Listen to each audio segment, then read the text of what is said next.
last Saturday. I've never had when to they stay were, and for he's your like, hour. Oh, you know. I've never had to stay. how do you Yeah, I've been close a few times. But I stayed in like Springdale or something. And then he goes, well, I'm at least glad Avery got here. Get done. That's what he tells me. Well, Because she did. She tasted it. Yeah. Exactly. still we stay. I feel like I'm getting this bad reputation for not doing it. So I got in there this morning and somebody's done feeding you, Trace, and I thought, I'm getting here, I'm gonna do it. I didn't do it. And it was yay. I know. I mean, it was very Just soft. getting bigger. My 2-year-old decided to wake up like one day last week and decided she wanted to use the potty. She held it all the way to winter off with Mimi and Brandon the other day. Like, I was like, she just needed to be Yeah, they're very neat, right? I'm like, you're a little brat. I've been fighting you. That's what I want to tell you. Fighting is Used what to be. happened. We did. Millie is 3 and she's wearing a diaper today. Well, Avery's got one on too, but she, But it's a pull up. I mean, no, she has an actual diaper on. Oh, I'm well, like, but Millie's are pull up, so she can pull it down and go but potty. Avery's problem is that she likes to pee outside. Yeah. Oh, well, hey, at the ballpark, whenever we were at the games, we're standing up there in line for the snow cone, and she starts pulling her pants down right there in the line on the car. And she's like, I gotta go pee. And I'm like, no, I'm not here. Yeah, he's still up there. I don't know when he's telling me. I didn't ask. I didn't even feel up there. I don't know about today. Yeah, we were at it yesterday. Is Daniel Oh, yeah, ever we reading stood- the sitting in the game. fellowship room? He heard one call. And no one. We were on toward the highway, Understand. but, He was gonna bring it up. Brandon's like, no, you're not. So I told Millie. She was telling me about him taking So like over. her stuff. Walmart.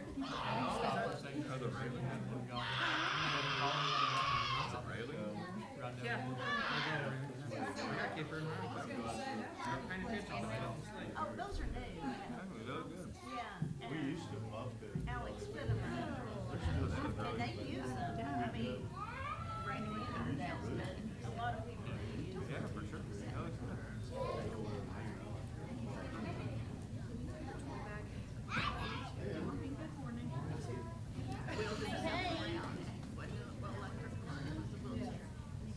Oh, it's time to go to class.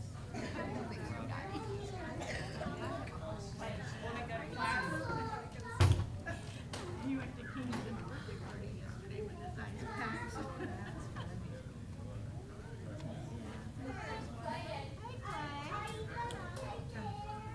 Hey, if you can get those Skittles away from her, that'd be ideal for class, but. Don't make her cry. Millie's going. Well, Millie might get some Skittles. That's okay. Bring it on here. That's exactly right. Just leave her a trail. She said, oh, says Betty. Right there. We have cake pops and Reese's eggs.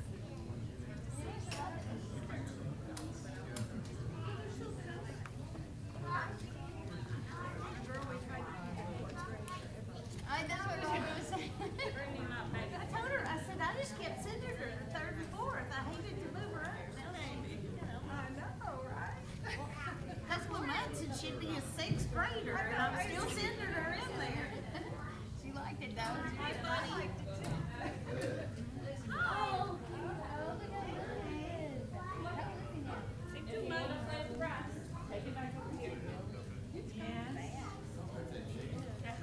Go put up your stuff. Clay Allen. Don't be throwing your toys across the auditorium. Come here and see me. You come see me. I need you to see me. She's going to class. I'm sure Brandy's She's gonna go to class. You going with Granddad?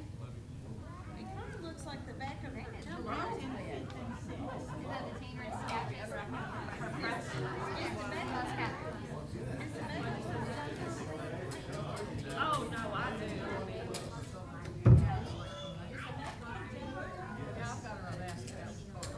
Yeah, we just went peel.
was talking in her sleep or she wasn't sleeping? No, she was having a conversation.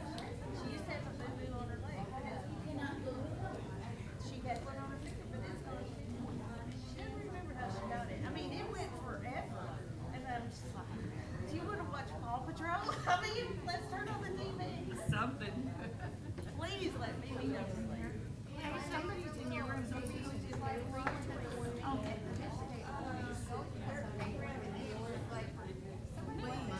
Yeah, yeah.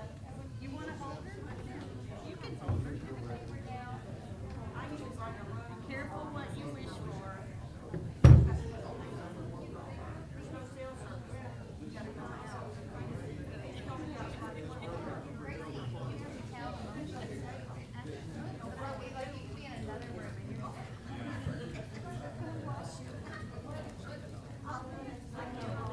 was gonna say it's about halftime.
Might help if I turn that mic on. My son will certainly correct me on that, David, when I don't get the technological things corrected. Before we kind of get into our lesson this morning, I just want to kind of encourage everybody, if you've not taught a class, I would encourage you to consider that as a goal for you to work towards. Certainly once you get involved in that and you begin to teach, you learn real quickly. You typically learn more in that process than you would otherwise. And of course, my wife's a teacher, and last week she was preparing class on the lost coins. Y'all remember that parable that Jesus told, and how they searched for the coin. And she asked me a few things. If you're I want to get this down to the kids' level. What would you say if you were looking for something? I said, well, cell phone, misplace it. You're looking for it. Your keys. Am I touching on anything anybody else has ever had? You start looking for these things. My wallet, where's my wallet, And just recently, we had misplaced a lawnmower key. And fortunately had a backup, but neither one of us could figure out where this thing was. Anyway, last week they were covering that, and they were sharing stuff, and she had the kids make a listing, and Alicia thought, well, I'll just try to make this a little bit more applicable to them, you know. So just recently, Mr. Marty lost something this week, and anybody want to guess what it is? And Quade volunteered and said, lost his hair. So, you know, kind of makes the guy wonder a little bit. Of course, you look from the backside, it's pretty obvious I'm losing stuff back there for sure. But the kids will kind of educate us in that process. Anyway, made me wonder if I might should just go ahead and start to shave, you know, shave it off. As we look in the book of Hebrews, let's start with chapter 1, verse 1, and there's an interesting passage here I kind of want to just read to us. It said, God, after he spoke long ago to the fathers and the prophets in many portions and in many ways, in these last days has spoken to us in his Son, whom he appointed heir of all things, through whom also he made the world. Now, obviously, the goal that God had all through the beginning of time was to bring us to Jesus Christ, his Son. That was the purpose. Jesus is the center of everything. That's where we have forgiveness. He's our pathway to heaven, and everything's pointing that way. In the scriptures, we have many times where God visits his people, but we're not always given the exact description of how God appeared. Now we know Moses saw God where? Well, initially, maybe I should say. Saw him on the mountain, obviously, in some form, but he initially saw him. Remember that first time God appeared to him, where was it? In the burning bush. Yeah. So we have that described to us. But you know, we never really have Abraham's call described to us. Probably the closest thing we get to is in Acts chapter 7, and Stephen's making his presentation there, his defense, and he mentions that the God of glory appeared to Abraham. But that's all he says. You know, what form was it? You know, in shows and movies and things, you see different things. Sometimes I've seen it presented as if he was just a man. Well, maybe so, but something had to be different, right? That Abraham knew who he was talking to, and yet still, even when we learn something, that belief or that skill or that ability has to be developed, right? I mean, if I come out here y'all all come here tomorrow and we'll go through a class and survey. And I'll say, do you think you're going to get all that down in one day, in 1 hour? Is it going to happen? We'll come here tomorrow and we'll practice golfing. Think you can learn anything from me on that? Do you think you're going to get that down in 1 hour study, 1 hour practice? Not going to happen. Faith is about what? Development. We begin with an understanding of who God is,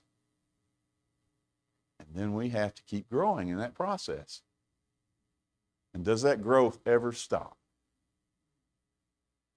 And we can live to be as long as old as Methuselah.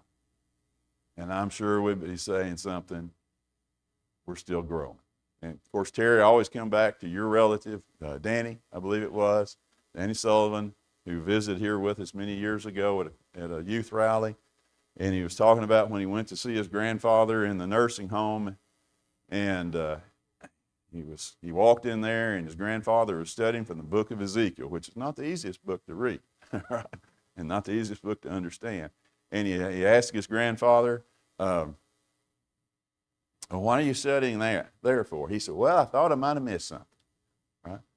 There's always something that we can learn, always something that we can develop. So when we look at Abraham specifically, and if you would, let's go ahead and turn over to the book of Hebrews chapter 11. That'll be our next passage or two we'll look at. First of all, I guess before I jump ahead too much, we'll look at verse 1, and it talks about faith. It says, now faith is the assurance of things hoped for, the conviction of things not seen. There's this trust that we all have here this morning that God is going to do what for us? You might list more than one thing, but okay, he's going to say, we believe he's going to fulfill that promise, don't we? We have, can we see that right now? Have we experienced that in its fullness yet? No. Now, we've probably experienced some things, right, in our life. There's probably been days when you prayed for some assistance. I know I have. Prayed for assistance and thinking, oh boy, sweat's probably popping out on your brow, and you're wondering, have you ever prayed a prayer? How am I ever going to get through this day? Because you knew it was rough. I've had that. And then something happens, something unfolds, something gets delayed, and you're going, God's helping me out on that one. And I don't think it, I know it. I know he was doing it. Yeah.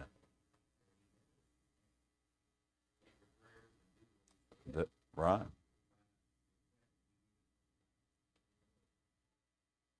So this faith is something we don't always completely see, but we have trust in it will take place. And so that was with Abraham. If we turn just a few verses down and we look at verses 8 and following, it says, by faith, Abraham, when he was called, obeyed by going out to a place which he was to receive for an inheritance.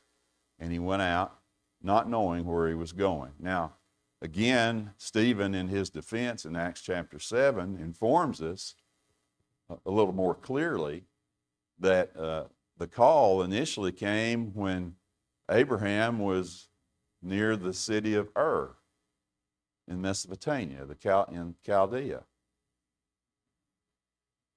And then actually, Genesis 11 tells us that Terah, his father, took him and his brother and their wives, and they traveled up to what city? Anybody remember?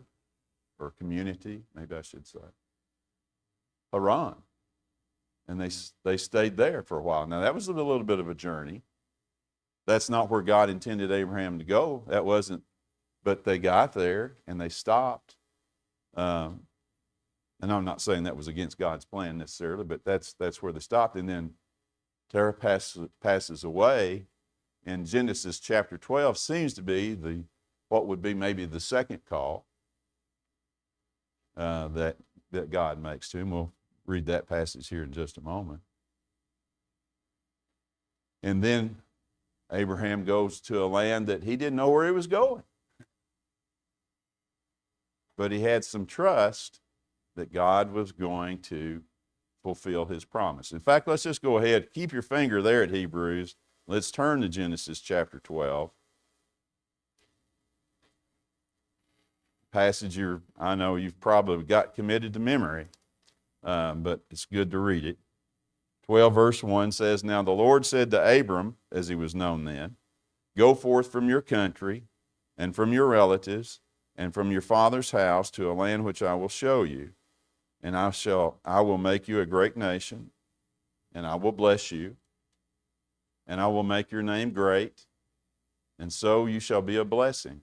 And I will bless those who bless you, and the one who curses you I will curse, and in you all the families of the earth will be blessed. There's a lot of promises in that passage. Going to become a great nation. Now, obviously, to become a great nation, you're going to have what? You're going to have some children. Now, at this time, Abram and Sarah have no children, right? We learn that as we read the other passages. And yet, Abraham's got to put his trust in that God's going to do that. He's going away from a place where he's settled. Things are good. And he's got to move. And yet go to a place he did. Where am I going? You're going to go to a place I'm going to show you. And Abraham has that, enough confidence to do so. We turn back to Hebrews chapter 11 and look at verse 9. He says, by faith, he lived as an alien in the land of promise, as in a foreign land, dwelling in tents with Isaac and Jacob, and fellow heirs of the same promise. For he was looking for the city which has foundations, whose architect and builder is God. In faith, even Sarah herself received the ability to conceive beyond the proper time of life, since she considered him faithful who had promised. Therefore there was born even of one man, and him as good as dead, at that as many descendants as the stars of heaven in number, and innumerable as the sand which is by the seashore. So Abraham and his family, they moved down to the land of Canaan. Question: were they given a deed for any of that property? What was your answer? A deed. Were they given a deed? Were they given? Did they buy? I'm using Arkansas terminology here. We use deeds to pass on land or to take land, you know. No. Abraham owned how much property? 0. Until his wife died. The only tract he owned. And yet, the promise was that land was his inheritance. And Abraham believed God. Now, another question for you. Was Abraham, when the call came to him, was his faith perfect? What was that? No. He was in a growing process. What's some things he struggled with over the course of time that we read of? We don't have time to read all that in the next 15 minutes. Can you name anything where maybe he slipped up a little bit? Okay. Yeah, very good. There was a famine in the land, and they moved down to Egypt for a little while. Got down there, and Sarah was a very beautiful woman, so she's described as. And one of the leaders there was considering taking her as his wife. Well, actually, before that, Abraham lied. And why did he lie? Let me finish my sentence because there are people listening to us online. Why did he lie about his wife? Because he was fearful that his life might be taken, right? So he said, she's my sister, which was not an incomplete truth, but it wasn't complete truth either, was it? I mean, she was his half-sister. And then, of course, God intervenes there and protects him. He actually does that twice. He does that later on in life. He reacted to fear. Do we ever react to fear at times? We ever a little bit nervous about something? Sure we are. But through that course, God continued to do what to Abraham? Bless him. Think he does that for us? You think he's patient with us when we're not quite what we ought to be? As long as we're continuing to try to work and be with him? I think so too. Now he might say, now Marty, you need to do a little bit better than that, right?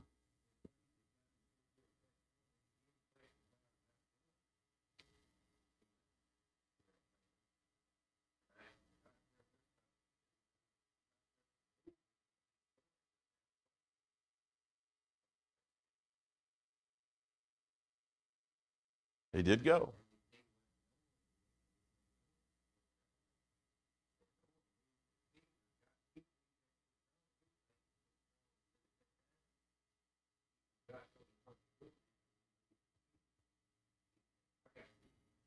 Yeah.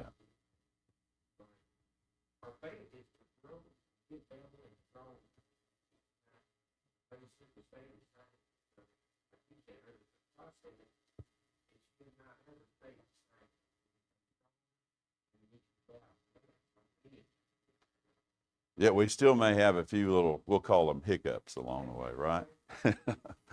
Yeah. Yeah.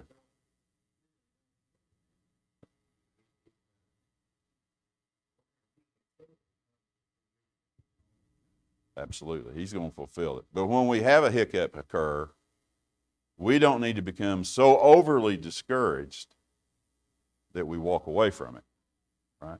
We need to, in turn, I need to get back on course and continue on. Abraham would struggle with a few other things. You know, time would go along, and they had been there in the land for a while, and he had no heir. Now, Abraham understood that promise that I'm supposed to have children. So he began to think about this a little bit, and he said to God, I think this is in Genesis 15, I believe. He says to him, well, I have no heir, so I guess Eliezer, who's in my house, will become my heir. And what was the answer that God gave him?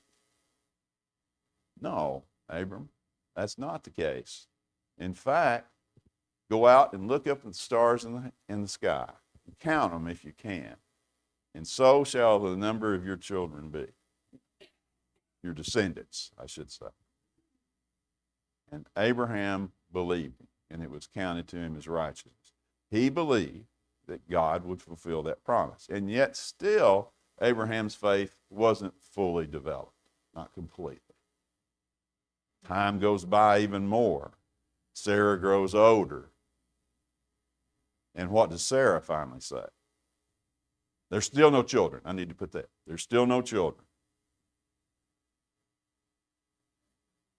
Take my handmaid. And her process of thinking was that, most likely, I'm old, I can't bear children anymore. This must not be the plan that God had in mind. Take my handmaid, and that way the promise will be fulfilled.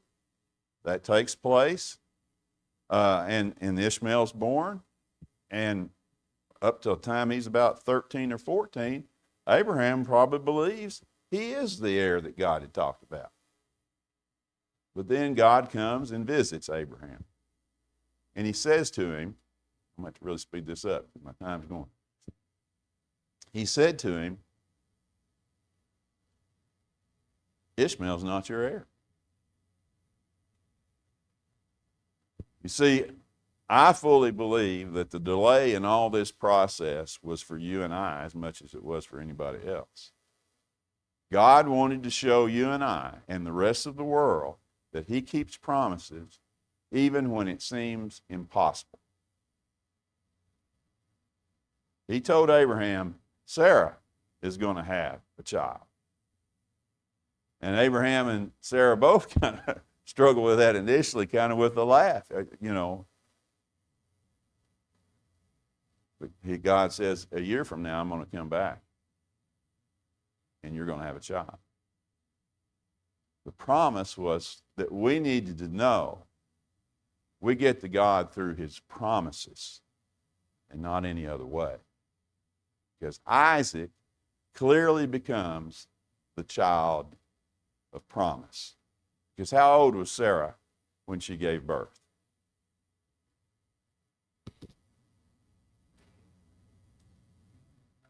She was 90. And Abraham was 100. And they laughed again, but they laughed out of joy.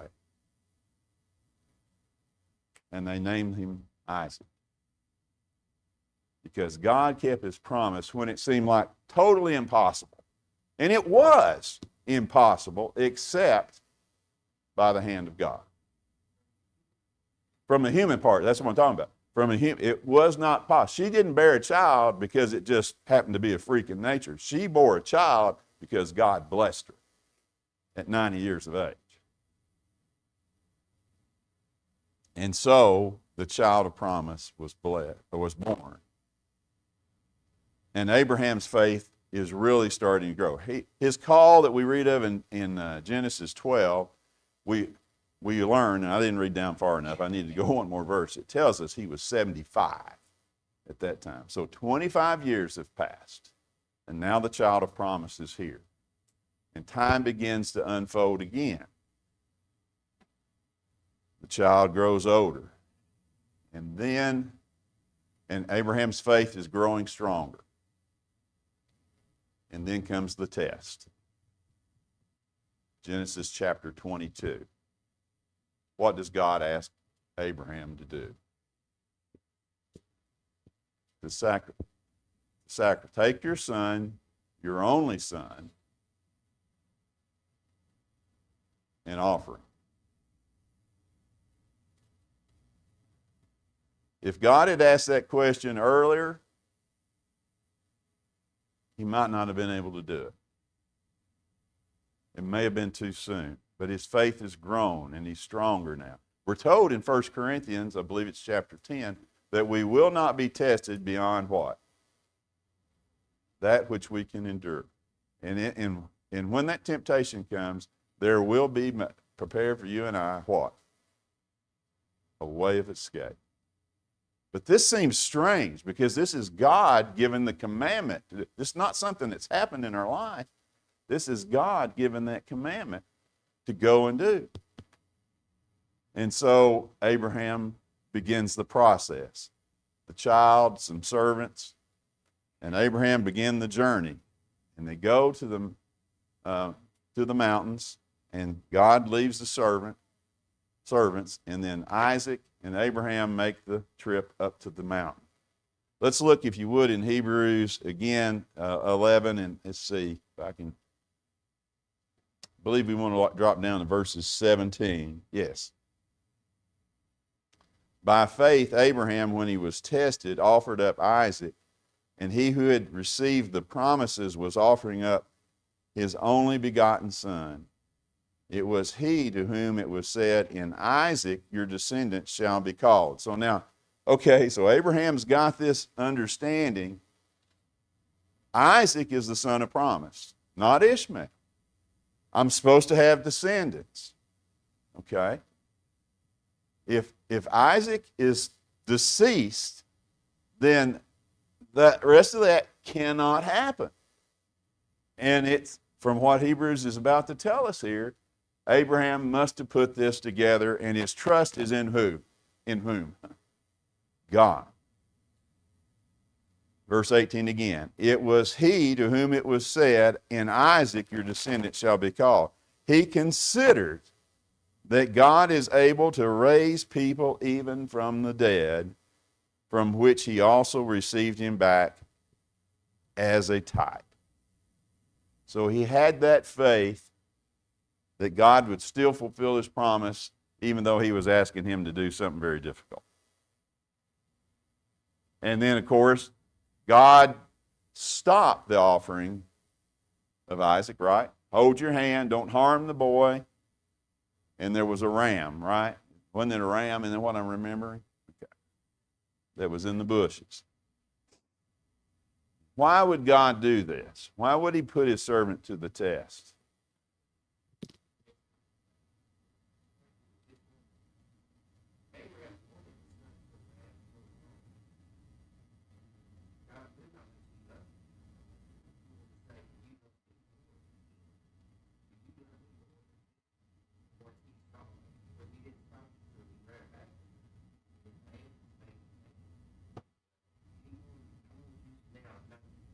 Yeah.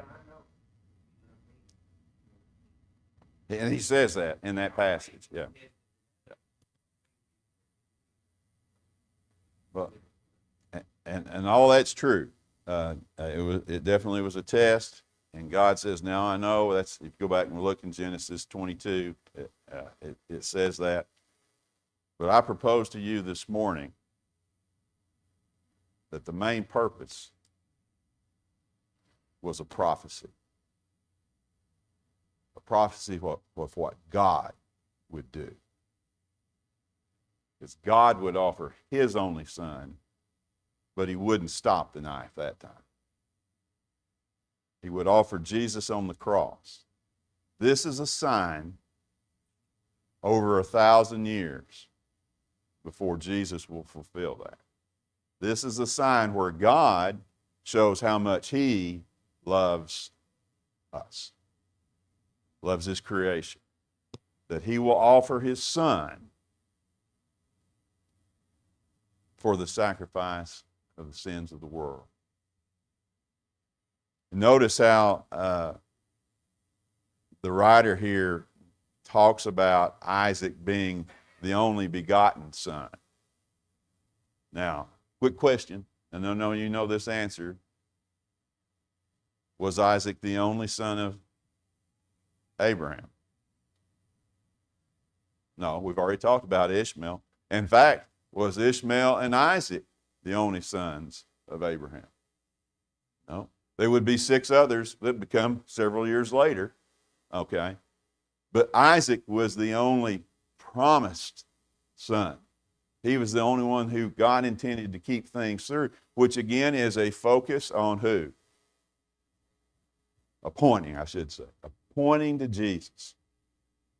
And the whole purpose is so that the world can look back and see all these events over the course of time. This is just a few.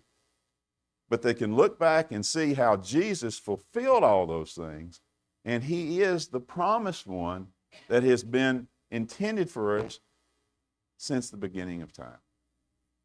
So that we might understand, we might begin to believe, and we might develop our faith over the course of time just like Abraham did. Does that kind of make sense in what we're saying here? So don't get discouraged when you have a hiccup, okay? We look at Abraham and we see he had some hiccups, but he kept going, and he kept going on. And if you go to Hebrews 25, Abraham reaches the age of 175, and it says he lived a full life, and God blessed him. God took him. And now he just waits for the end of time. Questions, comments? That's Abraham's faith real quickly in a matter of only a few minutes. So thank you for your participation. And again, thank you for being here this morning.